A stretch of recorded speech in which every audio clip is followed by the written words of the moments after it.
Alors, on se retrouve aujourd'hui alors qu'il fait quasiment nuit dehors, vraiment, je n'en peux plus de l'hiver. Et comme vous le voyez, je me suis complètement en mode Noël. Et ça y est quoi, j'y vais déjà à fond. Là, vous voyez pas, mais j'ai... On se retrouve aujourd'hui pour la deuxième vidéo de psychologie sur ma chaîne. Cette fois-ci, on va parler d'un gros morceau, même d'un encore plus gros morceau que la dépression, je dirais. C'est l'anxiété. Je dis encore plus gros parce que finalement, l'anxiété, ça va pas juste être un trouble en tant que tel, comme c'était le cas de la dépression, mais ça va renvoyer finalement à plusieurs choses. Alors du coup, moi ce que j'ai prévu un petit peu pour cette vidéo, et pour une fois je fais l'intro alors que j'ai pas encore tourné la vidéo, donc voilà, je sais pas encore trop comment ça va se passer, mais je voudrais vous parler un petit peu de ce que c'est que l'anxiété, évidemment, et puis des différents types de troubles anxieux qui existent, mais alors évidemment on va pas pouvoir détailler tous les troubles anxieux qui existent parce que chacun de ces troubles est vraiment un trouble à part entière. Peut-être qu'un jour je ferai des vidéos un petit peu plus spécifiques sur chacun de ces troubles. Et puis je voulais vous parler du coup de mon histoire à moi avec l'anxiété, un petit peu comme j'ai fait avec la dépression. J'avais envie de vous partager aussi un vécu un petit peu plus personnel. Je le fais quand c'est possible. La dépression c'était possible parce que moi je souffre de dépression. Et l'anxiété c'est possible aussi, on verra... Enfin voilà, vous verrez pourquoi ça n'a pas toujours été simple. Et on parlera un petit peu de ce qui peut favoriser l'anxiété, de ce qui peut accentuer l'anxiété, voilà, des mécanismes un petit peu tout ça, et surtout de quelques pistes, conseils que je pourrais vous donner plutôt en tant que psy pour gérer un peu son anxiété. Mais évidemment, ça sera des conseils qui ne remplaceront absolument pas un suivi thérapeutique. Enfin voilà, c'est juste là pour donner quelques pistes. J'ai vraiment envie d'insister là-dessus à chaque fois que je fais une vidéo de psycho. Ce sont pas du tout des vidéos qui ont une visée thérapeutique parce que c'est juste pas possible, enfin voilà, de faire ça sur YouTube. J'ai vraiment mis du temps à me lancer à faire cette vidéo. Ça fait longtemps que j'en parle, ça fait longtemps que j'y pense. Mais c'est beaucoup plus long à préparer et puis à tourner aussi. Là, je sais que le tournage, ça va me prendre du temps et le montage aussi. Voilà, c'est beaucoup plus long à faire que les vidéos plantes. Il y a beaucoup plus d'organisation et de préparation pour savoir ce que je veux dire, comment je veux le dire. Enfin, je peux pas improviser comme je vais le faire avec d'autres types de vidéos sur ma chaîne. Et puis surtout, je me mets beaucoup plus la pression pour les vidéos de psychologie. Je me mets beaucoup plus la pression sur la justesse de ce que j'ai envie de dire, etc. Et je suis plus anxieuse quand justement, on va parler d'anxiété, donc voilà, c'est à propos. Plus anxieuse quand je sors une vidéo de psychologie que d'autres types de vidéos. Je pense que c'est lié aussi au fait que la thématique principale de ma chaîne, c'est les plantes. Et donc du coup, je suis toujours un peu moins certaines des réactions, enfin voilà, je suis toujours un petit peu plus hésitante, un petit peu plus dans l'anticipation des réactions. Quand j'ai fait ma vidéo sur la dépression la dernière fois, vous avez été tellement géniaux dans les commentaires et vous avez tellement été au rendez-vous de cette vidéo-là que ça m'a vraiment rassurée, ça m'a vraiment fait du bien et du coup je me sens un petit peu plus en confiance là-dessus. Voilà, pour continuer à vous parler de santé mentale, même si à nouveau ça restera plutôt minoritaire sur ma chaîne parce que on est avant tout ici pour les plantes. Du coup, je sais pas, peut-être qu'il y en a parmi vous qui tombent sur cette vidéo alors qu'ils ne connaissent pas ma chaîne. Du coup, pour ceux et celles qui ne le savent pas, je suis psychologue, docteur en psychologie. J'enseigne en psychologie. Je fais principalement des vidéos sur les plantes, mais je fais une fois de temps en temps une vidéo sur la psychologie. Et je parle en général à la fois en tant que psychologue du coup, mais aussi de mon expérience personnelle quand j'en ai une. Mais j'aime bien essayer de faire des vidéos qui vont mélanger un petit peu un côté un peu informatif, d'un côté un peu partage, parce que j'ai pas du tout envie que mes vidéos de psycho se transforment juste en cours de psychologie. Bon, je sens que ça va être long parce que je me suis fait un double café, il est beaucoup plus gros que d'habitude, voilà, pour que ça puisse tenir toute la vidéo et que j'ai pas forcément besoin d'aller m'en refaire un. Du coup, moi, je vais me lancer et puis je vous souhaite un très bon visionnage. La grande majorité, la quasi-totalité d'entre nous ont déjà ressenti de l'anxiété. Voilà, c'est quelque chose qu'il est normal de ressentir de temps en temps, c'est un état psychologique normal. L'anxiété, c'est pas un trouble en tant que tel, c'est pas une maladie en tant que telle, c'est pas quelque chose qui est forcément pathologique en soi. Je sais pas moi, quand on a un entretien d'embauche le lendemain, quand on a un rendez-vous amoureux avec quelqu'un qui nous plaît bien, on va y penser, on va anticiper, on va se demander comment ça va se passer, on va s'inquiéter de certaines choses, on va avoir des scénarios en tête sur peut-être les choses négatives qui pourraient arriver. Enfin voilà, on va avoir tout un tas de choses qui vont se mettre en place, qui vont pas forcément être toujours très agréables. Ça va être ça l'anxiété finalement. Donc l'anxiété, c'est quelque chose qui est normal, qui peut devenir pathologique, qui peut devenir un trouble. On verra un peu plus ça après. Il y a plusieurs choses en fait qui composent l'anxiété. Alors au niveau émotionnel, au niveau de nos émotions, on va avoir de la peur, mais ça va pas être juste de la peur. En fait, si vous voulez, la peur, c'est une émotion qui est normale, c'est une émotion qui est utile pour nous prévenir d'un danger globalement. Enfin, voilà, c'est une émotion adaptative qui nous aide à nous préparer à fuir ou à nous préparer à combattre si jamais on est face à un danger immédiat. Mais globalement, la peur, c'est quelque chose qui, comme ça, va être transitoire finalement. Enfin, en fait, elle va être présente le temps que le danger est là. Si je me promène dans la forêt et que je tombe sur un ours, je ne sais pas pourquoi je prends cette métaphore qui ne s'applique probablement pas à la majorité d'entre nous, mais c'est celle-là qui m'est venue. Voilà. Si je me promène dans la forêt et que je tombe sur un ours, je vais avoir peur au moment où je vois l'ours. Cette peur, elle va déclencher tout un tas de réactions dans mon corps qui vont me permettre, si tout fonctionne bien, soit de fuir, soit de combattre. Si c'est un ours, j'aurais tendance à vous conseiller plutôt la fuite si jamais vous vous retrouvez dans cette situation. Et donc la peur, à ce moment-là, elle aura été utile. Si je tombe sur l'ours et que j'ai absolument pas peur, et ben en fait ça réduit tout simplement mon espérance de vie. Donc la peur, c'est une émotion qui est utile à la base, mais normalement, si tout se passe bien, elle est relativement transitoire. C'est-à-dire qu'une fois que l'ours est plus là, qu'on est rentré chez soi, et ben la peur et toutes les réactions associées, elles disparaissent parce qu'elles nous sont plus utiles vu que le danger immédiat n'est plus là. Et ce qui va être un petit peu particulier dans l'anxiété, c'est que ça va être plus diffus dans le temps finalement, ça va être plus abstrait. Il ne va pas y avoir besoin que l'objet de notre peur il soit en face de nous pour ressentir cette peur et cette tension désagréable. Quelqu'un qui a peur de l'avion, ce qui va faire que ça va être de l'anxiété, c'est que la personne, elle ne va pas juste avoir peur au moment où il y a un problème dans l'avion. En fait, elle a peur du crash d'avion, mais en fait, elle n'a jamais vécu de crash d'avion. Donc, c'est pas au moment où le danger arrive, elle va y penser avant. Voilà, peut-être une semaine avant de prendre l'avion, si elle est très très anxieuse par rapport à ça, elle va déjà commencer à y penser. Elle va commencer à se demander ah oui, mais s'il y a un problème, etc. Elle va y penser quand elle est dans l'avion, alors que les choses vont bien. Voilà, l'anxiété, elle va se manifester à plein de moments où il n'y a pas le danger immédiat qui est là. Si on se fait agresser dans la rue, au moment de l'agression, c'est de la peur, en fait. On réagit à quelque chose. Voilà. La peur, ça va être une émotion réactionnelle à quelque chose qui se passe. Donc, je me fais agresser dans la rue, forcément, voilà, je flippe, j'ai peur. Donc, il y a une réaction de peur à ce moment-là. Mais si, je sais pas moi, les jours après, les semaines après, les mois après, quand je sors dans la rue, je me sens pas bien, j'ai peur que ça se reproduise. Je regarde un petit peu autour de moi, je me dis ah oui mais non mais je vais pas sortir ce soir-là parce que il va peut-être se repasser quelque chose, etc. Donc en fait si j'avais un truc dans les cheveux depuis combien de temps là, si cette peur elle commence à nous accompagner alors que le danger n'est plus là mais qu'on repense à ce qui s'est passé ou on commence à se demander si ça va pas se reproduire de nouveau, si on commence à ressentir ces choses désagréables alors que finalement on est chez soi, qu'il n'y a aucun danger immédiat à ce moment-là, etc. Et à ce moment-là, c'est là que ça devient en fait de l'anxiété et c'est là d'ailleurs que ça perd son utilité finalement parce qu'il n'y a plus besoin de combattre ou de fuir, il n'y a plus besoin de réagir en fait à ce qui se passe et donc du coup cette état psychologique qui s'installe un petit peu, qui dure un petit peu plus dans le temps et qui devient de moins en moins dépendant de la situation en tant que telle, et cet état psychologique il va plus être tellement adaptatif, il va plus tellement nous aider.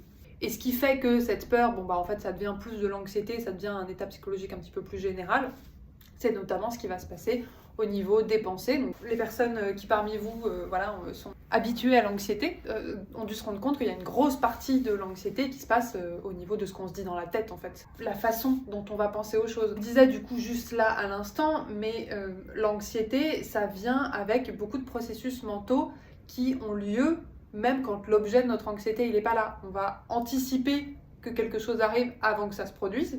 Par exemple, je sais pas moi, la veille d'un examen important. Mais ça va aussi être des ruminations après, y repenser alors que ça s'est déjà passé. Je pense qu'on a tous eu, je sais pas moi, des pensées du type quand j'ai fait cette blague à la soirée tout à l'heure, personne n'a rigolé, j'ai dû avoir l'air stupide, qu'est-ce que les gens ils ont pensé de moi, etc.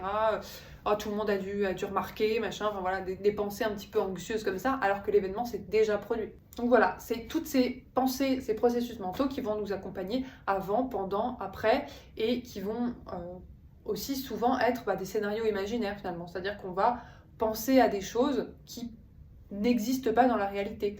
Alors peut-être que ça a existé avant, c'est-à-dire peut-être que c'est une situation du passé, mais pour le moment elle n'existe pas là tout de suite dans le moment présent. Peut-être que c'est une situation à venir, par exemple, voilà, j'ai peur, j'anticipe quelque chose qui va peut-être se passer, mais sur le moment, c'est pas une situation concrète là de la réalité, et donc on a beaucoup de scénarios imaginaires. Et puis bon, finalement, l'anxiété, ça va se manifester aussi au niveau du corps, quoi, tout simplement, au niveau physiologique. Alors ça dépend des gens, hein. Il y a des personnes qui ont beaucoup de manifestations physiologiques de l'anxiété, il y en a pas tellement, voilà, c'est assez individuel, mais ça peut être le cœur qui se met à battre plus vite, ça peut être cette sensation d'avoir le ventre noué, serré, les muscles tendus, le fait d'avoir l'impression d'avoir du mal à respirer, il y a des personnes qui vont transpirer beaucoup, enfin voilà, c'est assez variable. Mais ces réactions, elles sont normales aussi, c'est-à-dire qu'en fait, ces réactions, normalement, elles sont censées préparer notre corps à réagir quand justement il y a un danger immédiat. Dans l'anxiété, ces sensations, elles apparaissent, comme je vous disais, hein, pareil que tout à l'heure, à des moments où le danger n'est plus immédiat. Et donc ces sensations, elles vont devenir plus handicapantes et désagréables qu'autre chose, elles vont perdre un petit peu leur utilité. Alors du coup, comme je vous disais, l'anxiété, c'est plutôt quelque chose de normal. Alors c'est un continuum finalement, on est plus ou moins anxieux. Et ça dépend aussi des situations, des époques, enfin, ça peut varier même chez une même personne au cours de sa vie, des périodes où la personne a été très anxieuse, des périodes où elle l'était moins, ou des situations qui rendent cette personne très anxieuse et d'autres situations qui rendent cette personne beaucoup moins anxieuse. Quand je vous disais que ça dépend un petit peu aussi des époques, alors ça j'en parlerai un petit peu plus après quand je vous parlerai plus de mon vécu à moi, mais moi à une époque j'étais très anxieuse à un niveau pathologique, et maintenant je suis beaucoup moins anxieuse. Alors j'ai encore de l'anxiété, mais voilà, c'est devenu très très gérable. Et puis il y a l'anxiété qui devient pathologique en termes de fréquence, en termes d'intensité, parce que ça devient trop handicapant, trop envahissant, enfin ça se transforme en trouble. Et donc c'est là qu'on va s'arrêter quelques minutes, je dis quelques minutes et à tous les coups je vais parler pendant 3 heures, sur les troubles anxieux. Alors les troubles anxieux, c'est quelque chose quand même qui est très très très fréquent. Je pense que vous vous en doutez, mais en fait avec la dépression, c'est ce qu'il va y avoir de plus fréquent. On est très très très nombreux et nombreuses à avoir des troubles anxieux, surtout que les troubles anxieux, ça va constituer beaucoup de types de troubles différents, mais c'est pas à prendre à la légère. Ça peut vraiment devenir hyper handicapant et surtout hyper envahissant. Je pense que, je sais pas s'il y en a parmi vous qui se reconnaîtront, mais l'anxiété, quand elle est à un niveau pathologique, ça devient vraiment, mais ça prend une énergie, mais ça prend vraiment beaucoup d'énergie. C'est épuisant. Et ça prend beaucoup de place en fait. Il n'y a plus de place pour autre chose que pour l'anxiété quand vraiment ça prend des proportions pathologiques. Donc du coup en plus ça réduit la place qu'on peut donner à d'autres choses.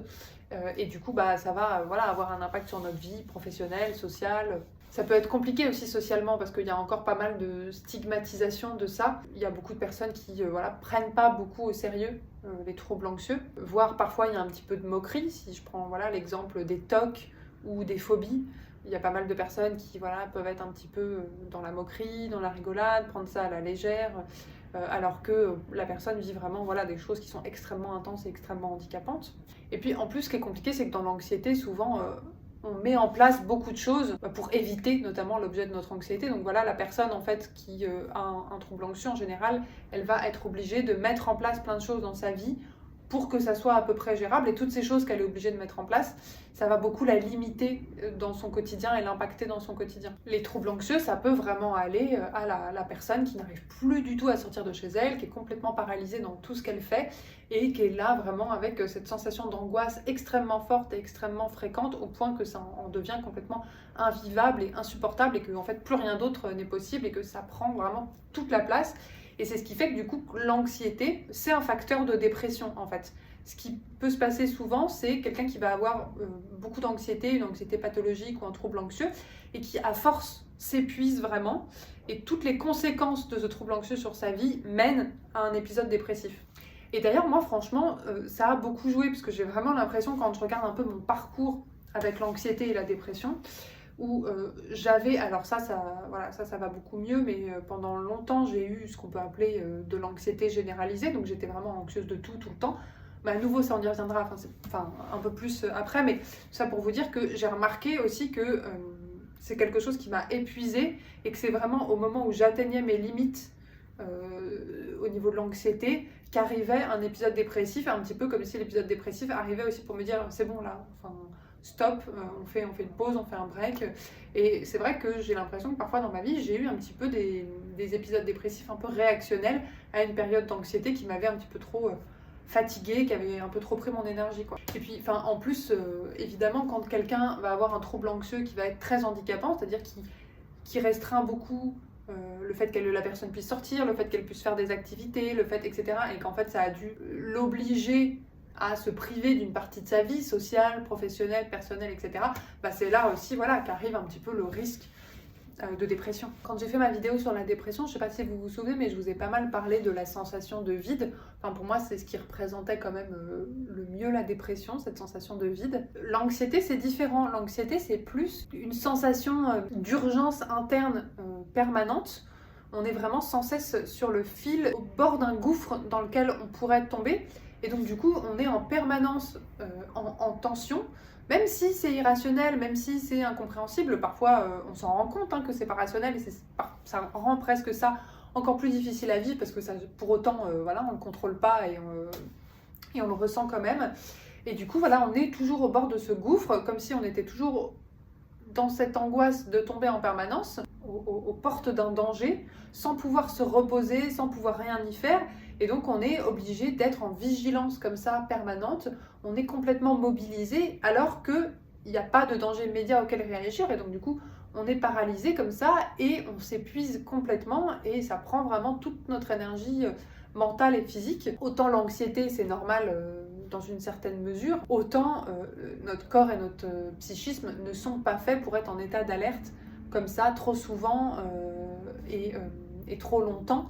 Et c'est vraiment épuisant. Et d'ailleurs, l'anxiété, ça a des conséquences physiques. C'est voilà, un des états psychologiques qui peut, au bout d'un moment, impacter la santé physique. J'ai déjà tourné 30 minutes alors que j'ai l'impression d'avoir rien dit. Alors, du côté de l'anxiété pathologique, on va avoir plusieurs troubles psychologiques qui rentrent dans la catégorie des troubles anxieux.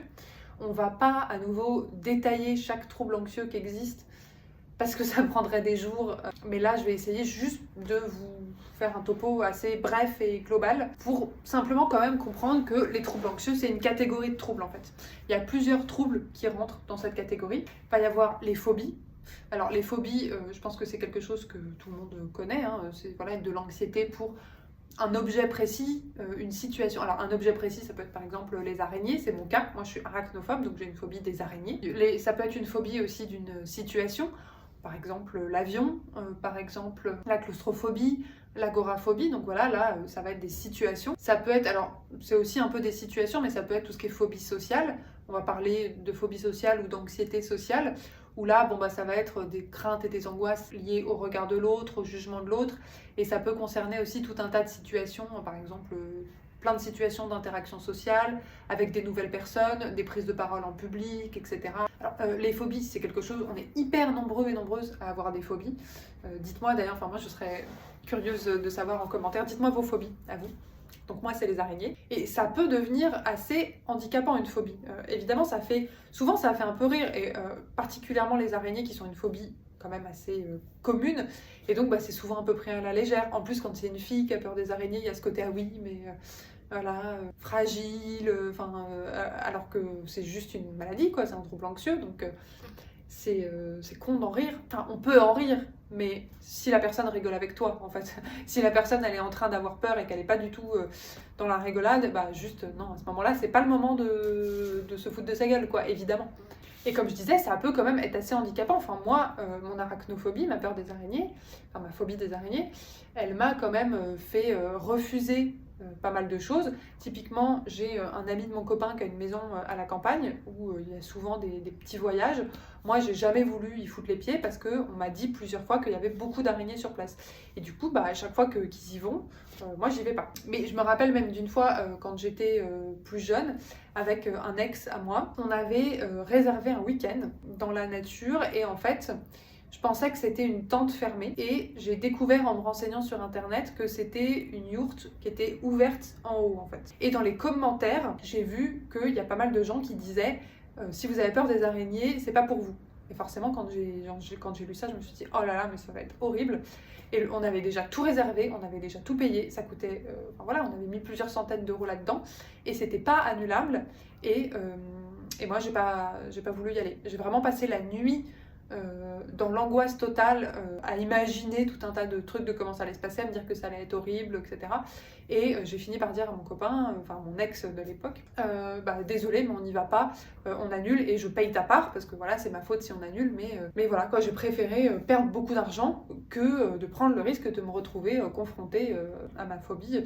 Donc voilà, ça peut être assez handicapant, en tout cas ça peut avoir un vrai impact sur notre comportement et selon la phobie qu'on a et selon l'intensité de cette phobie, ça peut être plus ou moins handicapant. Évidemment, comme c'est quelque chose qu'on est amené à côtoyer souvent au quotidien, par exemple, je sais pas, moi je me rappelle, je connaissais quelqu'un quand j'étais plus jeune qui avait une phobie des pigeons, elle vivait à Paris. Même sortir de chez elle, c'était devenu quelque chose de très très très compliqué. Moi j'ai quand même la chance de ne pas croiser plein d'araignées tous les jours, mais c'est un petit peu comme je vous disais, c'est que l'anxiété aussi, c'est pas juste quand l'objet de notre anxiété est là. Donc moi j'ai pas besoin de voir une araignée pour avoir de l'anxiété à propos d'une araignée. Je vais avoir de l'anxiété avant, par exemple si je suis en train de me promener dans la forêt, j'attends pas de voir l'araignée pour avoir peur. J'ai déjà une anxiété de ouh là là, j'y pense déjà. Ou même si jamais, la dernière fois justement, je crois que je vous le racontais, mais j'ai une araignée qui m'est tombée dessus dans mon salon. Énorme l'araignée, enfin bref, horrible. Et bon, bien sûr sur le moment, j'ai failli faire une crise cardiaque, c'était l'enfer. Mais même après, j'ai continué à y penser. C'est-à-dire une bonne partie de la nuit, j'avais encore l'anxiété qui était là, alors que l'objet de mon anxiété avait été balancé par la fenêtre depuis longtemps.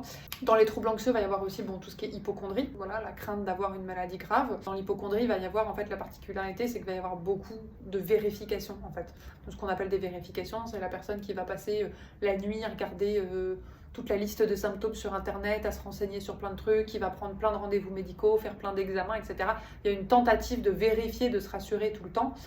Sauf que dans l'hypocondrie, ça ne fonctionne pas, c'est-à-dire que ça rassure sur le moment, au moment où on vous donne le résultat de l'examen médical de c'est bon, vous avez rien, il y a un soulagement sur le moment, sauf que 2 jours après, ça recommence, oui mais si j'avais autre chose, oui mais si l'examen avait été mal fait, qu'ils n'avaient pas trouvé, pour être sûr, il faudrait que j'en refasse un deuxième, etc. Et en fait ça revient à chaque fois. La vérification c'est juste un pansement sur une hémorragie quoi. Voire même, plus on vérifie, plus on a besoin de vérifier, c'est vraiment le cercle vicieux en fait. C'est un petit peu comme dans les TOC, parce que les TOC, donc les troubles obsessionnels compulsifs, en fait, va y avoir des pensées anxieuses à la base, je sais pas moi, et si jamais j'ai oublié de fermer la porte, qu'est-ce qui va se passer, ou si jamais j'ai oublié d'éteindre le gaz, qu'est-ce qui va se passer, enfin voilà, il y a des pensées anxieuses, et puis en fait, pour faire taire ces pensées anxieuses, pour se rassurer, va y avoir le développement de compulsions, de rituels, par exemple tout vérifier avant de sortir de chez soi, et puis je sais pas moi si on a peur des microbes, se laver les mains un nombre de fois voilà, un peu trop élevé, et donc il y a un petit peu ces compulsions qui se mettent en place, et en fait les compulsions dans le TOC, elles sont là pour rassurer une anxiété pathologique. Et en fait c'est un peu le serpent qui se mord la queue, c'est-à-dire qu'on va vraiment tomber dans un cercle vicieux, dans une boucle infernale, où plus on vérifie, plus on a besoin de vérifier en fait, et où chaque vérification apporte un soulagement qui est vraiment très court terme et de plus en plus court, qui fait que rapidement on se sent obligé de le reproduire et on peut plus s'en passer et on ne trouve plus d'autres solutions que de répéter cette compulsion ou ce rituel, etc. pour pouvoir remettre l'anxiété à un niveau qui paraît vivable. Et on se rend compte que c'est pas rationnel, on se rend compte que c'est excessif, on se rend compte que c'est pathologique, mais on ne peut plus s'en empêcher parce que le cerveau, il a pris un petit peu cette habitude et maintenant il a besoin de faire la compulsion. Qu'est-ce qu'il y a d'autre dans les principaux troubles anxieux ?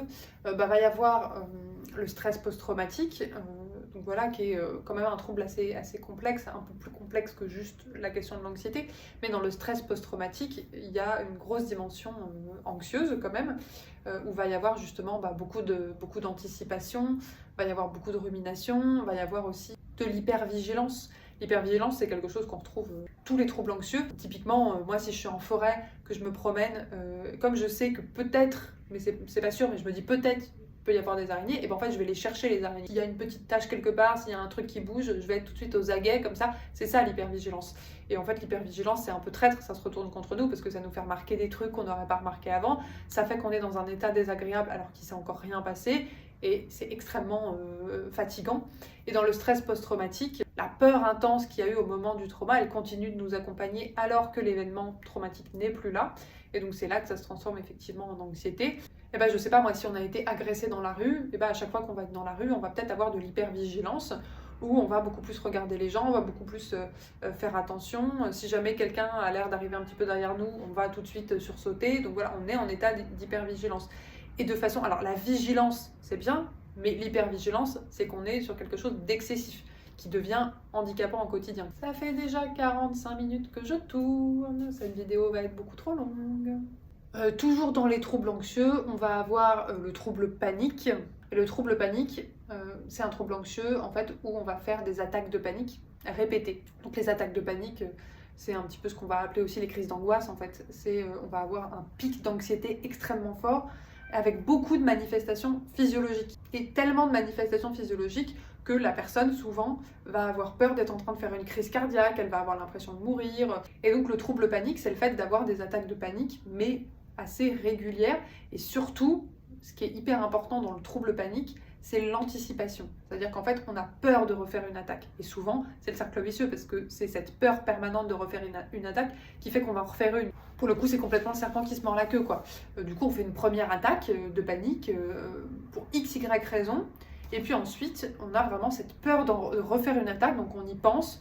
On devient hyper vigilant, c'est-à-dire qu'on se dit « Ah, mais là, j'ai le cœur qui bat un petit peu plus vite. Est-ce que ça ne veut pas dire que je suis en train de refaire une attaque de panique alors que ça arrive d'avoir le cœur qui bat un petit peu plus vite ?» Je sais pas, tu as peut-être monté les escaliers, tu es un peu essoufflé, c'est normal. Sauf que tu as tellement peur de refaire une attaque de panique que tout de suite, tu fais le lien, tu dis « Ah, ça se trouve, c'est ça. » Et comme tu te dis « Ça se trouve, c'est ça », et bah ça te fait monter ton anxiété. Comme ça te fait monter ton anxiété, tu reveux une attaque de panique et ça vient confirmer ce que tu te disais. Alors que ce que tu te disais à la base, c'était une fausse interprétation. Et en plus, souvent dans le trouble panique, commence vraiment à y avoir cette association entre le fait de faire une attaque de panique et des situations. Par exemple, je sais pas moi, si on a fait notre première attaque de panique dans le métro, et ben on va commencer à éviter le métro parce qu'on commence à se dire « Ah oui, mais ça se trouve, je vais en refaire une si j'y retourne ». Et puis au bout d'un moment, on commence même à éviter le bus, et puis ensuite le train, et puis ensuite, en fait, ça a tendance à se généraliser. Plus on évite de situations, plus on en évite finalement. Et ça peut prendre des proportions où effectivement, on n'ose plus rien faire, on sort même plus de chez soi, parce que on se dit tout le temps, ah oui, mais si jamais je faisais une attaque de panique. Souvent, effectivement, dans le trouble panique, ça s'accompagne aussi d'un évitement de toutes les situations où on se dit, ah oui, mais si jamais je fais une attaque de panique dans cette situation, j'aurais du mal, je pourrais pas être secourue, j'aurais du mal à m'échapper, etc. Typiquement, c'est pour ça que ça touche beaucoup les transports en commun.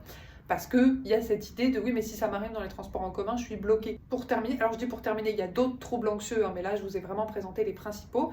Et le dernier dont je voulais vous parler, c'était l'anxiété généralisée. Mais l'anxiété généralisée, c'est ce dont je souffrais avant. Donc, en fait, je vais plus détailler quand je vous parlerai de moi. Ça fait un peu égocentrique dit comme ça, quand je vous parlerai de moi. Non, c'est pas le but, hein, c'est de partager des expériences, quoi. Comme je sais pas, comme l'indique un petit peu son nom, l'anxiété généralisée, c'est une anxiété qui va en fait toucher à plusieurs domaines. Ça va être une anxiété moins spécifique. C'est vraiment une anxiété qui va toucher à plein de choses au quotidien dans la vie et qui va être excessive en termes d'intensité et en termes de fréquence, du coup. Pour caricaturer, en fait, on s'inquiète trop, tout le temps et de tout. Mais à nouveau, c'est vraiment une caricature, hein, parce que voilà, c'est pas non plus ça. Enfin, ça dépend des personnes, ça dépend de la gravité du trouble. Ça peut être ça. Du coup, on en arrive à mon rapport à moi avec l'anxiété, hein, enfin mon histoire avec l'anxiété. Quand j'étais plus jeune, ça y est, c'est vraiment le genre de phrase qu'on dit quand on est vieux. Je sais que je suis pas vieille, hein, je plaisante, mais ça m'arrivait pas souvent avant de dire quand j'étais jeune, et ça commence à arriver. En tout cas, quand j'étais plus jeune, c'était beaucoup plus hors de contrôle pour moi l'anxiété. J'en ai toujours, mais c'est moins envahissant, c'est moins pathologique, parce qu'avant vraiment c'était maladif. En fait, je vais avoir des périodes, je vais avoir maintenant des pics d'anxiété, soit parce qu'il s'est passé quelque chose dans ma vie, soit parce que voilà, il y a quelque chose de précis, mais ça va être beaucoup plus occasionnel et puis surtout ça va se résorber plus rapidement. Voilà, je suis capable plus rapidement de mettre en place des choses pour que ça prenne pas des proportions folles, quoi. Et la plupart du temps, en fait, aujourd'hui, je parle vraiment d'aujourd'hui, hein, parce qu'avant c'était pas du tout le cas, mais aujourd'hui, c'est assez miraculeux, je suis plutôt sereine au quotidien. Et quand on voit là d'où je viens, voilà, c'est comme quoi c'est vraiment quelque chose qui peut s'améliorer, l'anxiété. Pour le coup, c'est une des choses qui est bien avec le fait de vieillir, c'est que quand même, alors c'est pas systématique, hein, mais on apprend à se connaître, on apprend du coup peut-être à mieux réguler nos émotions. Enfin, en tout cas, ça a été le cas pour moi, quoi. Je pense que j'ai appris aussi en vieillissant à redéfinir un petit peu mes priorités, c'est-à-dire qu'il y a des choses, j'ai compris qu'en fait, c'était pas très important. Et donc j'arrive plus facilement à me dire, ok, rappelle-toi que c'est pas très important quand même. Mais de toute façon, c'est normal. quand on est adolescent, ou même quand on est enfant, en fait, on a moins de capacité à réguler nos émotions, simplement parce que c'est un apprentissage aussi qui se fait progressivement. Et moi, du coup, comme je vous le disais, j'avais de l'anxiété généralisée, donc je m'inquiétais vraiment très souvent, voire même, franchement, tout le temps. Enfin, j'ai l'impression qu'une grande partie de mon quotidien était occupée à m'inquiéter de quelque chose. Ça concernait plein de domaines différents, et à chaque fois, ça prenait des proportions qui étaient disproportionnées par rapport à ce qui s'était vraiment passé, et parfois il s'était rien passé, hein, c'était juste imaginaire. Alors il y avait l'aspect social, j'avais notamment quand j'étais adolescente, et ça m'a suivi un petit peu au début de la fac, j'étais très anxieuse du regard des autres, du jugement des autres. J'avais vraiment tout le temps peur d'avoir l'air nul, d'avoir l'air stupide, d'avoir l'air ceci, d'avoir l'air cela. J'ai vécu un harcèlement scolaire assez fort quand j'étais au collège, début collège. Ça a commencé en primaire, en fait, de la primaire au collège. Et je pense que cet harcèlement scolaire, il a été quand même assez... Ça a été un facteur important d'anxiété sociale pour moi, parce que ça m'a vraiment créé des angoisses de rejet, des angoisses de moquerie, des angoisses d'abandon, que je me suis quand même traînée une bonne partie de ma vie après, même quand le harcèlement scolaire était loin derrière moi. Alors ça, l'anxiété sociale, c'est quelque chose qui va beaucoup mieux pour moi. Enfin, honnêtement, c'est complètement, je dirais que c'est complètement réglé, sauf dans un cas, c'est le rapport à la hiérarchie. Quand je suis dans un rapport social avec des supérieurs hiérarchiques, j'ai vite de l'anxiété sociale qui revient. Bon, du coup, maintenant, je suis uniquement en libéral, comme ça, j'ai plus de supérieurs hiérarchiques. Comme ça, on va dire que d'une certaine façon, c'est réglé. Bon, c'est de l'évitement, hein, mais du coup, avant, cette anxiété sociale, elle me limitait quand même beaucoup parce que déjà, j'allais jamais vers les autres, j'avais beaucoup de mal à être dans l'initiative sociale et du coup, j'étais très renfermée, très isolée. Je disais jamais ce que je pensais par peur d'être rejetée et surtout, je me prenais énormément la tête mentalement, quoi. C'est-à-dire que si quelqu'un, je sais pas moi, avait pas répondu à mon message ou si tout de suite, je me disais ah ouais, mais cette personne... Qu'est-ce que j'ai dit, cette personne m'aime pas, cette personne me déteste, cette personne en a marre de moi, cette personne ne veut plus me voir. Enfin, j'avais toujours des interprétations négatives sur ce que les autres pensaient de moi. J'avais du mal à prendre la parole. Enfin, et en fait, bon, pour le coup, ça a été un petit peu pareil, un cercle vicieux, parce que je pense que le fait d'être très réservée et très anxieuse socialement, ça a fait que j'ai été une cible plus facile pour le harcèlement scolaire et le harcèlement scolaire a énormément renforcé ça. Pour le coup, ça c'est l'anxiété sociale, c'est quelque chose qui a disparu assez naturellement parce que j'ai commencé vraiment à nouer des relations sociales de confiance bienveillantes qui me faisaient me sentir en sécurité et donc ça a été hyper thérapeutique pour le coup.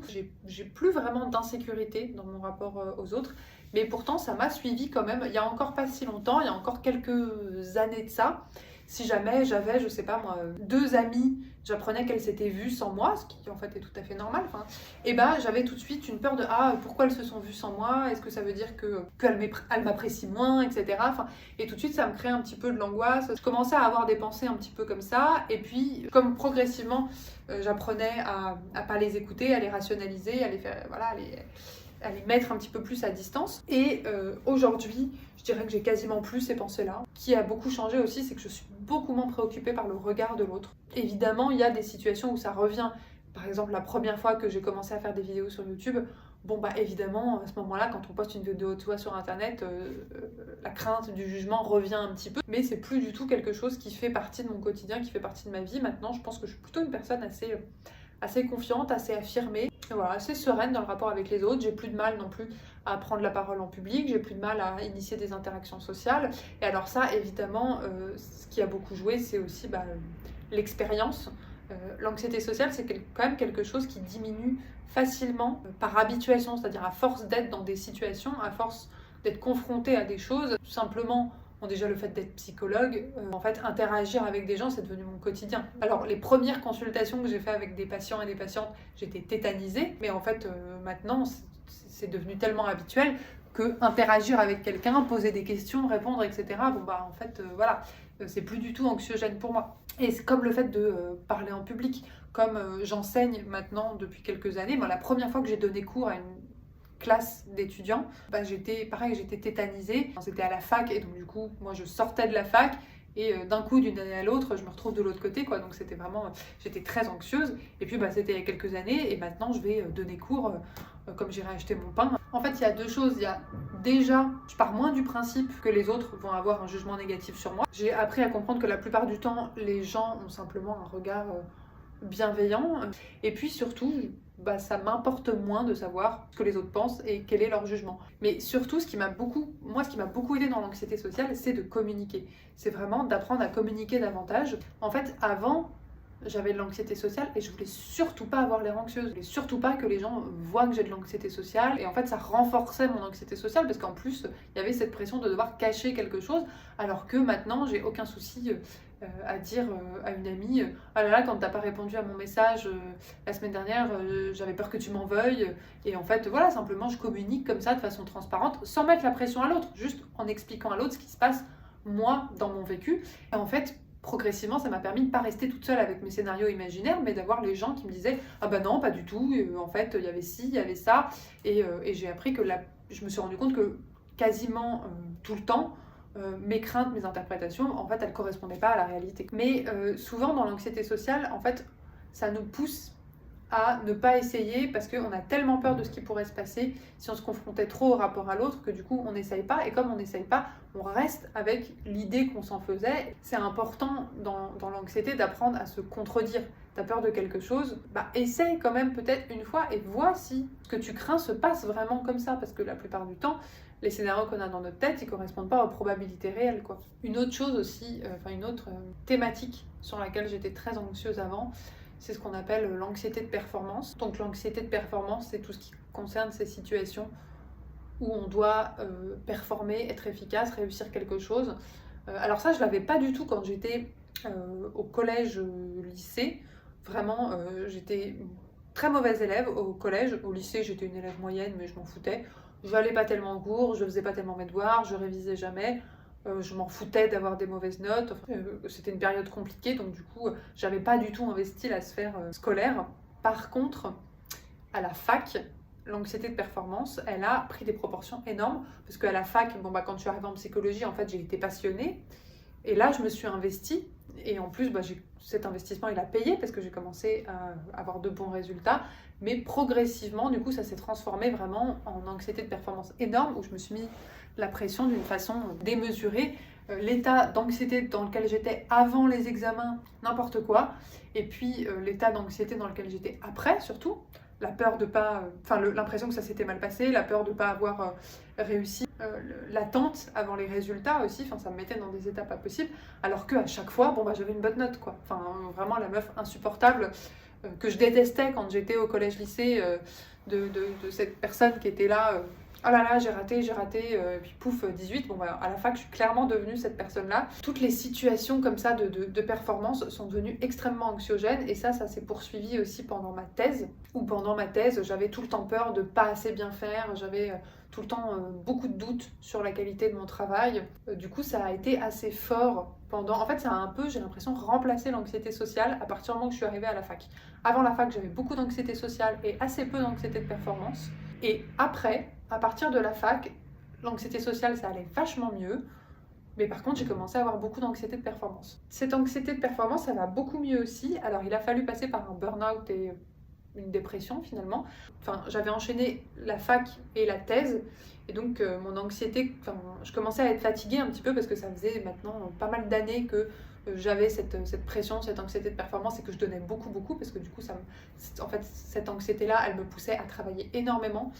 Mais dans les moments où j'étais pas en train de réviser ou de travailler, j'étais en train d'y penser de toute façon. Et de culpabiliser de pas assez travailler, de culpabiliser de pas assez réviser, de pas être en train d'écrire ma thèse, blablabla. Et donc du coup, j'étais en permanence comme ça, en train de me fatiguer, que ça soit parce que j'étais en train de travailler, que ça soit parce que j'y pensais, donc j'avais pas vraiment de moment de pause.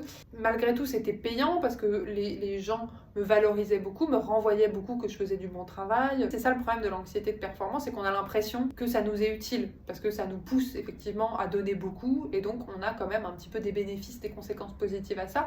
Donc pendant un temps, ça se passe bien et on se dit « Ah oui, ok, je me mets beaucoup la pression, mais en attendant, c'est utile, quoi ». Mais au bout d'un moment, on s'épuise trop et ça tient plus. Après ma thèse, je me suis retrouvée dans une situation professionnelle, et c'est un poste où mon anxiété de performance a été en fait pas mal mise à mal, parce que c'était un poste où on m'a pas beaucoup considéré, où on m'a pas beaucoup valorisé, où on m'a pas beaucoup fait de feedback positif, où on me laissait beaucoup en fait me débrouiller toute seule, on me donnait plein de trucs à faire. Parfois on me mettait sur plein de choses qui n'étaient pas du tout de mon ressort, c'est-à-dire que pour lesquelles j'étais pas formée à savoir le faire. Et j'allais vite me sentir soit jugée, soit dévalorisée. Et j'ai ressenti quand même une pression assez importante avec un rapport à la performance que j'ai trouvé un petit peu toxique. Voilà, je ne vais pas rentrer dans les détails de pourquoi. Mais en tout cas, ce poste-là, il a un peu mis à mal mon anxiété de performance parce que j'avais plus les conséquences positives de mon anxiété de performance, c'est-à-dire je me retrouvais avec que le négatif. Donc l'angoisse de pas assez bien faire, la peur de pas assez bien faire, le jugement négatif de soi, la remise en question, les craintes, les doutes, etc.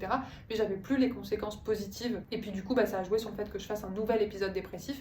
Alors je vous l'expliquais dans ma vidéo sur la dépression, à l'époque il y a eu plein d'autres facteurs qui ont fait que j'ai eu un épisode dépressif à ce moment-là. Mais ce poste-là y a un petit peu contribué. Mon estime professionnelle de moi-même, elle avait été assez altérée pendant ce poste-là. En plus, c'était un poste sur lequel j'étais très isolée. À ce moment-là, j'ai eu un épisode dépressif sévère dont je vous parle dans ma vidéo sur la dépression. Et c'est à partir de cet épisode dépressif sévère que mon anxiété de performance a vraiment commencé à aller mieux. Parce qu'en fait, pendant cet épisode dépressif, je me suis tellement retrouvée à rien pouvoir faire pendant plus d'1 an. J'étais complètement paralysée. Et du coup, j'ai dû tout mettre en pause finalement. J'ai été obligée en fait d'arrêter d'être performante parce que j'avais plus le choix. De toute façon, mon corps et mon cerveau ne suivaient plus. Et ça, c'est j'en ai pas trop parlé dans ma vidéo sur la dépression, mais c'est un des aspects qui a été positif de la dépression, c'est que ça m'a beaucoup aidé à réduire mon anxiété. Parce que moi j'étais tellement à l'arrêt quand j'étais en dépression que l'anxiété n'avait plus tellement de raison d'être. Ça m'a forcé à lâcher prise en fait. Ça m'a forcé à me dire tant pis, on verra, parce que là de toute façon je suis pas capable, donc on verra. Et j'ai pu garder, même si maintenant je suis en rémission de cette dépression-là, j'ai pu garder un petit peu ce on verra, tant pis. Au pire, il se passera quelque chose. Ça se trouve, il se passera rien. Je me suis rendu compte que pour tenir sur le long terme, il fallait se mettre un peu moins la pression. Je pars du principe que je fais comme je peux avec les ressources que j'ai chaque jour. Et j'apprends à vraiment être dans un équilibre entre, pouvoir être performante, mais aussi d'autres moments où la performance, c'est pas ce qu'il y a de plus important. Je vais privilégier le fait de profiter de quelque chose, le fait de prendre plaisir à quelque chose, le fait de me reposer, Et effectivement, ça veut dire faire quelque chose de moins parfait, faire quelque chose de moins abouti, mais tant pis. Parce que je me suis rendu compte que c'était nécessaire mentalement. L'anxiété de performance, c'est quelque chose qui est très favorisé par notre société actuelle et notre rapport actuel au travail. On est beaucoup dans cette idée de devoir se donner au maximum, donner le plus possible. Voilà, aujourd'hui, c'est presque censé être normal de faire des heures supplémentaires, normal de rentrer du travail à je sais pas quelle heure, normal que le travail, ça soit la chose la plus importante, que ça soit toute notre identité, qui du coup est assez toxique parce que moi, je vois, j'ai plein de patients et de patientes qui sont épuisés, qui sont à ça du burn-out et dont certains qui sont maintenant en burn-out. Et malheureusement, le rapport actuel au travail, clairement, encourage ça, quoi. Un autre domaine sur lequel j'avais pas mal d'anxiété, ça n'a pas complètement disparu, de l'anxiété sur la santé et sur la mort. Bon, déjà, c'est pas très joyeux. Alors ça, j'ai plus appris à ne pas trop y penser, à lâcher prise, à le mettre de côté. Très tôt dans ma vie, j'ai commencé à avoir peur d'avoir un jour une maladie grave. Alors, j'avais pas peur que ça arrive tout de suite, mais simplement l'idée, le fait de savoir que ça allait peut-être arriver, même dans des années. Et j'avais peur aussi que mes proches aient une maladie grave, d'apprendre des décès brutaux de mon entourage, typiquement. Alors ça va mieux aussi, mais quand j'étais un peu plus jeune, quand mon téléphone sonnait, que c'était un numéro inconnu, j'avais peur qu'on m'annonce quelque chose de grave. Ou quand mon téléphone sonnait, que c'était ma mère et que c'était à une heure un peu tardive, ou que c'était à un moment où je m'attendais pas à ce qu'elle m'appelle, je me disais, elle va m'annoncer que mes grands-parents sont décédés, elle va m'annoncer que mon père est décédé, j'avais vraiment cette crainte de la catastrophe. Ça fait 1h30 que je tourne la vidéo. Je savais que ça allait être trop long, il aurait fallu que je fasse 102 pages. J'en peux plus de ce collier qui est emmêlé.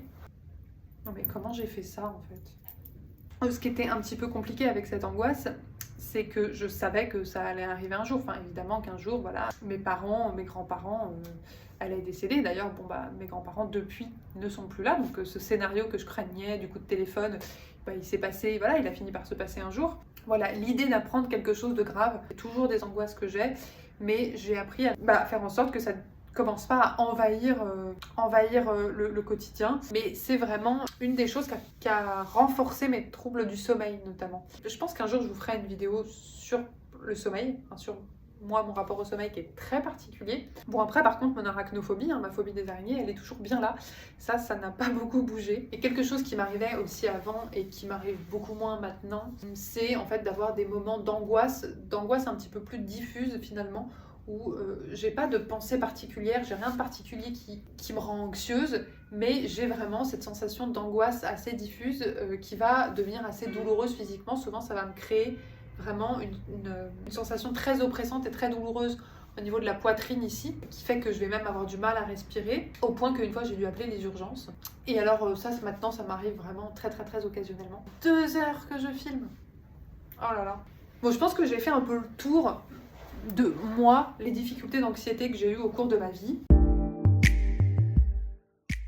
Ensuite, je voulais vous parler un petit peu des mécanismes de l'anxiété qui vont venir favoriser l'anxiété ou renforcer l'anxiété une fois qu'elle est déjà là, donc les choses qui vont contribuer un petit peu à l'anxiété. Et alors, le premier dont je voulais vous parler, c'est la question de l'évitement. Quand on a de l'anxiété, on va mettre en place des stratégies d'évitement. L'évitement, c'est plutôt intuitif finalement. Enfin, quand on a peur de quelque chose, essayer de l'éviter, c'est logique. Et d'ailleurs, quand il y a un vrai danger, un danger immédiat, c'est plutôt utile. Si jamais, je vais repartir sur ma métaphore de l'ours dans la forêt.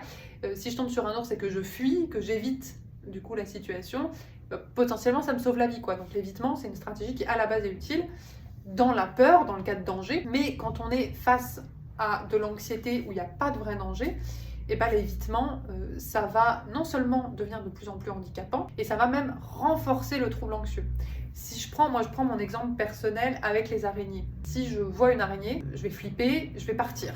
Dès que je vais plus être en présence de l'araignée, que je vais sortir de la pièce, mon anxiété quand même, elle va diminuer. Je vais tout de suite avoir un soulagement quand même assez immédiat. Et donc, ma technique d'évitement, elle a été plutôt utile à ce moment-là. Enfin, j'ai l'impression qu'elle a été utile. En tout cas, j'ai eu un bénéfice immédiat de réduction de l'anxiété.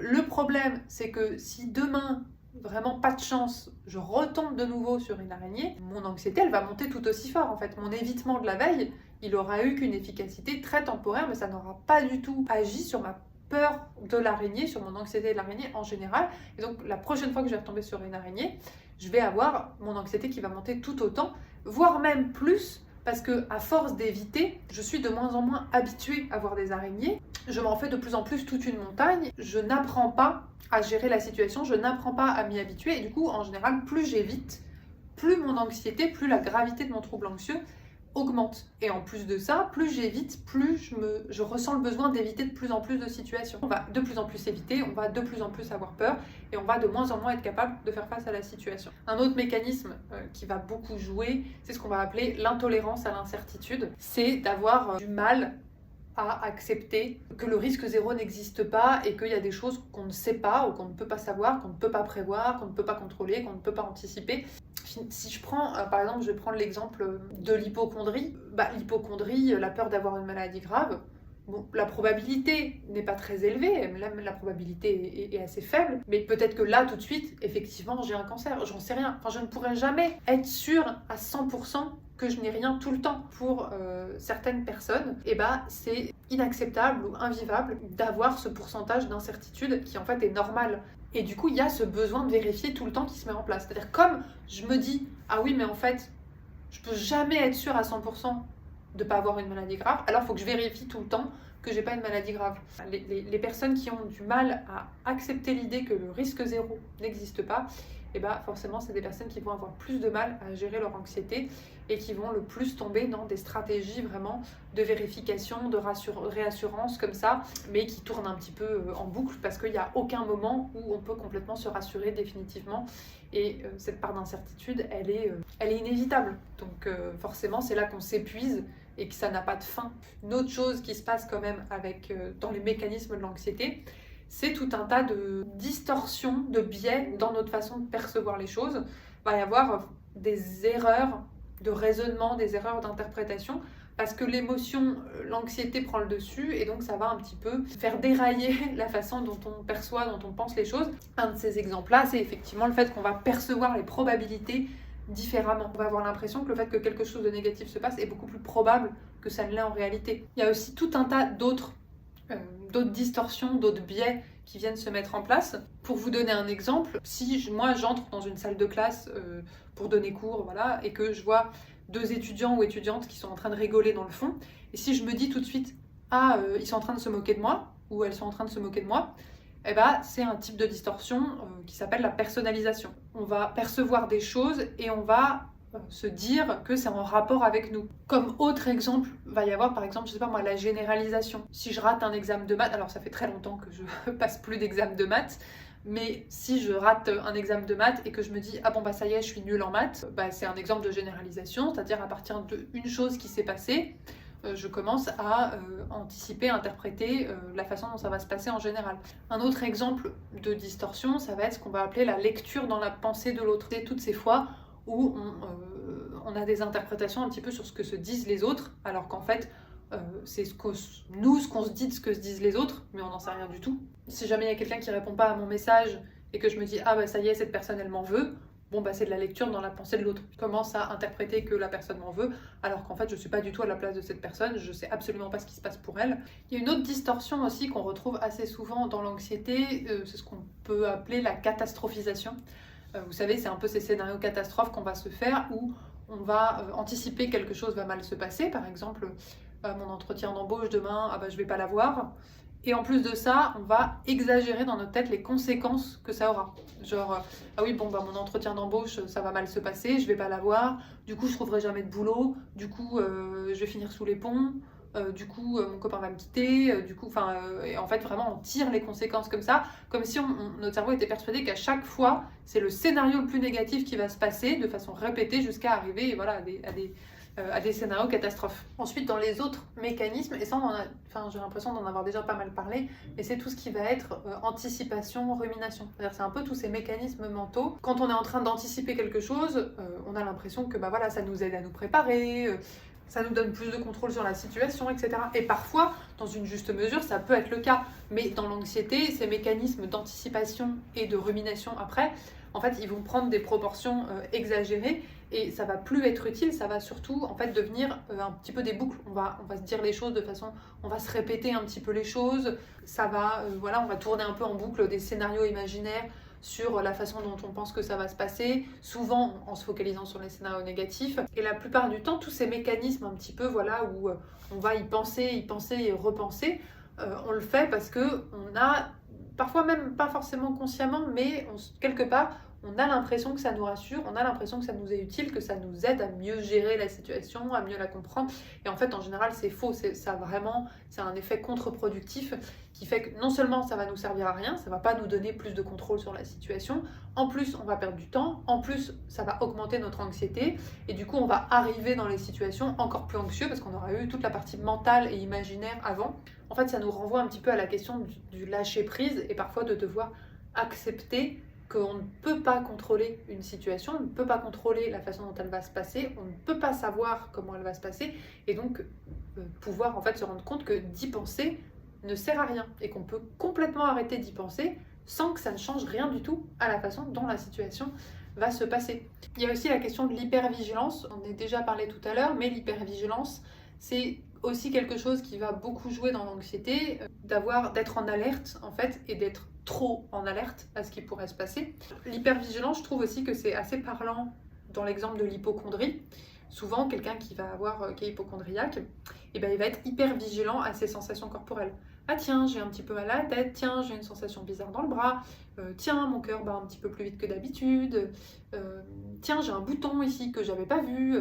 Et en fait, cette hypervigilance va être tellement accentuée qu'en fait, il va toujours y avoir quelque chose à remarquer, parce que quand on est hyper vigilant, il y a toujours quelque chose qu'on remarque en fait. Alors l'idée, c'est pas de dire évidemment qu'il faut pas être vigilant, l'idée c'est de parler de juste équilibre, parce que quand on est vraiment hyper vigilant, on trouvera toujours potentiellement quelque chose qu'on peut réussir à transformer en problème. Donc il y a vraiment un aspect attentionnel en fait aussi dans l'anxiété, et d'ailleurs c'est quelque chose qu'on essaye de travailler en thérapie, c'est d'essayer de travailler sur notre attention, notre capacité à diminuer l'attention qu'on va porter à certaines choses finalement. Moins focaliser notre attention de façon excessive sur certaines choses. Alors, je voulais vous donner quelques petites pistes, quelques petites suggestions pour essayer de mieux gérer l'anxiété. Mais quand même, premier conseil que je peux donner, évidemment, c'est tout simplement d'aller voir un psychologue, un psychothérapeute, de vraiment pas hésiter à demander de l'aide parce que, comme pour la dépression, l'anxiété, les troubles anxieux en tout cas, c'est des troubles, c'est des maladies, donc c'est pas du tout un signe de faiblesse, c'est pas du tout un signe de fragilité, c'est pas ridicule, ça peut être extrêmement handicapant, ça peut être extrêmement douloureux, c'est très difficile à gérer et ça demande énormément d'efforts à travailler par soi-même. Il n'y a aucun conseil que je peux donner qui remplacera la thérapie, donc vraiment, si vous avez l'impression que vous avez des problématiques d'anxiété qui sont devenues trop handicapantes, trop envahissantes pour vous au quotidien, où vous vous dites, bon là voilà, ça commence à avoir trop de conséquences, vraiment, n'hésitez pas à essayer de travailler ça en thérapie parce que c'est vraiment quelque chose qui peut bien se travailler. Et notamment, moi, je vous invite à vous renseigner du côté des thérapies comportementales et cognitives qui sont l'indication principale dans les troubles anxieux pour apprendre à mieux réguler votre anxiété dans votre quotidien et pour apprendre à mieux la gérer finalement, pour être mieux armé face à elle. Alors après, si vous voulez commencer à essayer de mettre quelques petites choses en place de votre côté, ce qui est intéressant, c'est d'essayer de réduire l'évitement. Je vous disais tout à l'heure que du coup l'évitement, en fait, ça renforce l'anxiété dans le temps, voilà, en fait finalement ça contribue à maintenir l'anxiété. Et donc l'idée c'est progressivement, et vraiment, mais quand je dis progressivement, c'est voilà, d'y aller pas à pas, d'essayer de se fixer des petits défis, de s'exposer un petit peu de temps en temps à ce qui vous génère de l'anxiété, sans se faire violence, c'est vraiment avoir un orteil en dehors de sa zone de confort, quoi. Par exemple, je sais pas moi, pour le métro, quelqu'un qui voilà a développé un évitement du métro, ça va être peut-être dans un premier temps de simplement descendre sur le quai et puis de remonter sans être même monté dans le métro. Et puis une fois que ça va mieux, bah, peut-être de monter dedans, de faire qu'une seule station, de redescendre tout de suite. Et puis peut-être 2 stations. Et puis enfin voilà, et vraiment d'y aller très progressivement. Et en fait, l'objectif de ça va vraiment être de créer un phénomène d'habituation. Et l'habituation, c'est quand même essentiel face à l'anxiété. C'est un petit peu cette phrase qu'on entend parfois de « pour ne plus être anxieux, il faut être anxieux ». Et bon, dit comme ça fait pas très envie. Mais malheureusement, je sais pas, mais en tout cas c'est un peu vrai. C'est-à-dire que c'est difficile de travailler l'anxiété sans du tout se confronter aux situations qui nous font peur, mais l'idée c'est de s'y confronter de façon progressive, régulée et sans jamais trop se faire violence. Et à chaque fois j'attends qu'une situation aille mieux pour passer à la situation d'au-dessus qui est un tout petit peu plus difficile peut-être parce qu'elle provoque un tout petit peu plus d'anxiété. Mais je commence par vraiment le plus facile.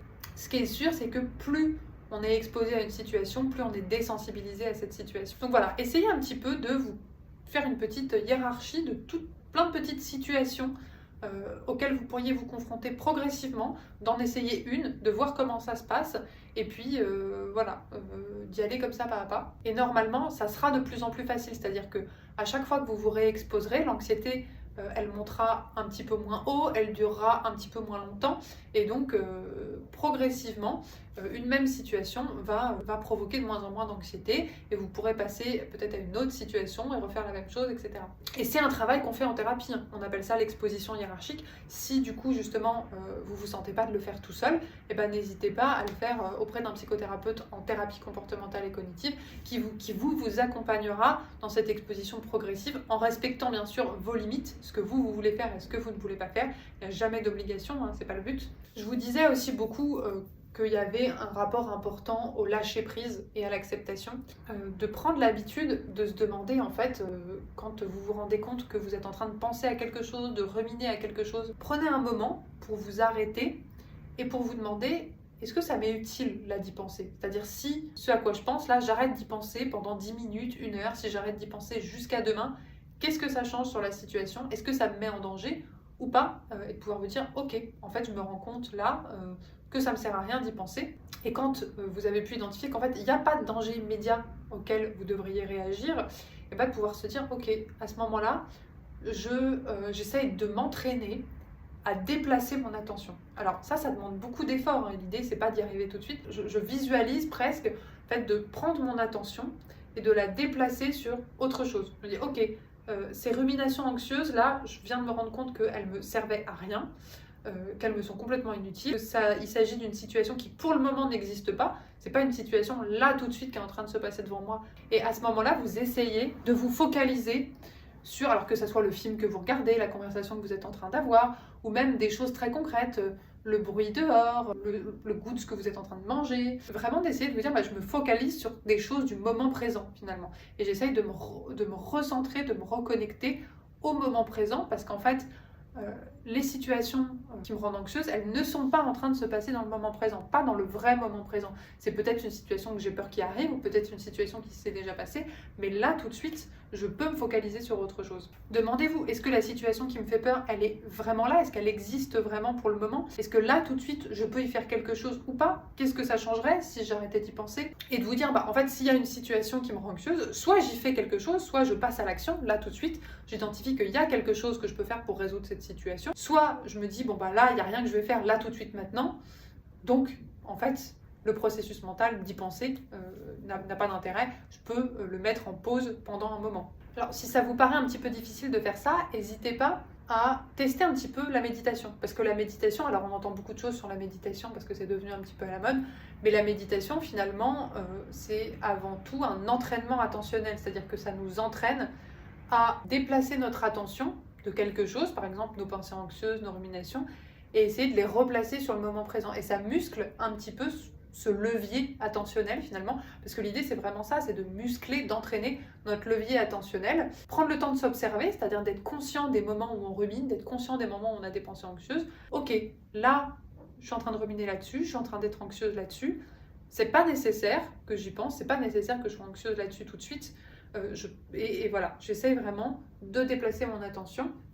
Et évidemment, parfois, la pensée, elle va revenir. C'est pas parce qu'on déplace son attention une fois que ça va pas repartir. Mais parfois, ça va faire un mouvement de va-et-vient comme ça. Mais même si ça fait un mouvement de va-et-vient, j'essaye le plus que je peux à chaque fois de quand même faire cet effort de le redéplacer. Et bon, ça fait un peu ping-pong de temps en temps, mais plus on le fait, plus notre attention, elle se muscle et plus ça devient facile de le faire.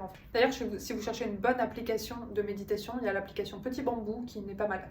Évidemment, je ne suis pas du tout sponsorisée, quoi que ce soit. C'est simplement une application que je conseille souvent à mes patients et mes patientes et que moi, j'ai essayé un petit peu.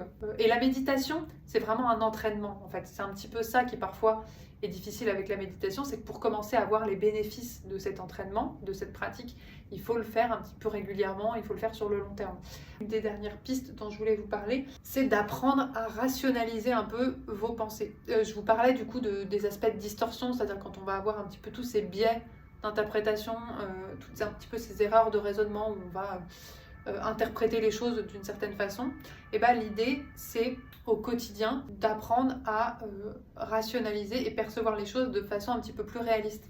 Alors, ça passe aussi par l'observation, c'est-à-dire que quand prenez le temps de vous observer au quotidien et quand vous sentez que vous avez des émotions négatives et de l'anxiété, et ben essayez de vous demander en fait qu'est-ce que je suis en train de me dire sur la situation, d'essayer vraiment d'identifier vos pensées anxieuses, de quoi vous avez peur, et de vous demander à quel point c'est si probable que ça, à quel point c'est si réaliste que ça, ou est-ce que vous n'êtes pas aussi en train d'avoir des distorsions comme le catastrophisme, comme la lecture dans la pensée de l'autre, comme voilà, tous ces exemples de la personnalisation, tous ces exemples que je vous ai donnés tout à l'heure. Vous pouvez vous aider de l'écrit, de vraiment noter un petit peu.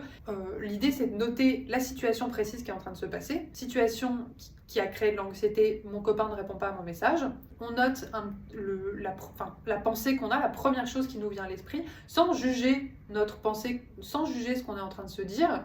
Donc situation, mon copain ne répond pas à mon message, pensée immédiate, il veut me quitter. Et ensuite, on part de cette pensée qui nous est venue là, il veut me quitter, et on se demande, en fait, quelle est la probabilité de ça? Il m'a encore envoyé un message hier, tout avait l'air normal. Je sais que c'est moi qui ai mes angoisses, c'est pas la première fois que ça m'arrive, et en fait à chaque fois que ça m'est arrivé, en fait tout allait bien. Il est peut-être occupé, il est peut-être en train de faire quelque chose, etc.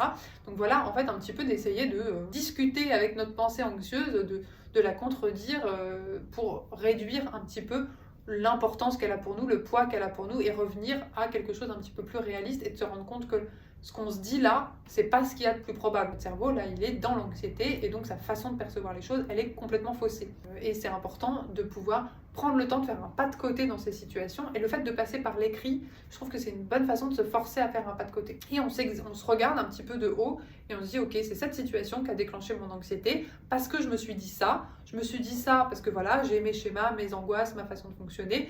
Mais en fait, c'est pas si probable et ça correspond pas forcément à la réalité pour telle raison. Et de pouvoir voilà, prendre le temps de rationaliser. Et plus on le fait, plus c'est facile de le faire. Et plus ça devient facile de le faire aussi dans la situation en elle-même. Parfois, on est tellement submergé que c'est compliqué de faire ce travail de rationalisation quand on est encore dans la situation. Mais progressivement, à force de s'entraîner, eh ben, on commence un petit peu à augmenter nos capacités à prendre du recul, à rationaliser. Et ça permet de redescendre plus vite d'un pic d'anxiété. Donc du coup, pour résumer, essayez de réduire au plus possible les stratégies d'évitement et de ne pas hésiter à se mettre en place des petits défis, etc. pour s'exposer, pour se confronter, toujours sans trop se faire violence et en respectant quand même voilà, quelque chose d'assez progressif. D'essayer de développer l'acceptation, le lâcher-prise et de travailler un petit peu la capacité à faire varier son attention. On peut s'aider notamment de la méditation. Essayer de travailler un petit peu sur nos sensations physiologiques, on peut s'aider de la relaxation. Et puis développer un petit peu la capacité à rationaliser, à prendre du recul dans notre façon d'interpréter les situations au quotidien. Et toutes ces choses-là, c'est des choses qui sont travaillées en thérapie comportementale et cognitive. On peut essayer de les travailler un petit peu par soi-même, mais c'est encore plus facile d'être accompagné par quelqu'un qui connaît bien toutes les stratégies, qui peut voilà, vraiment vous accompagner.